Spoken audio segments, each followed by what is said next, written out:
yağır, yağış yağır, yağış yağır. Bəli.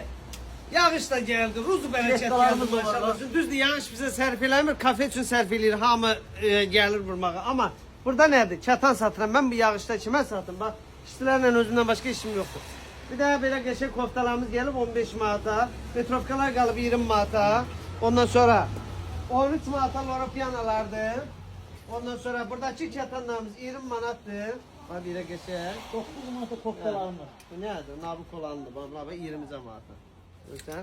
9 manata kofta salam 9 mənə manata götür. koktalarımız. Sonra 18 manata altın ayaqqabılardır. 13 manata loropianalardır. Kepka, çupka, ne deyseniz var. Her şeyimizde var. Gel bura. Buralar 9 manattır. Görseniz neler var. Burada sport dəstlərdir. Yağmurluq olan sport dəstlərimiz də var. Yəni bax belə qəşəng plaşovka, yağış su keçirtmir, ləzzətli bir şeydir. Her qiymətə var. Gəlin espresso tutsuğa. Xidmətiniz. Gözləyir. Bilet kalabilir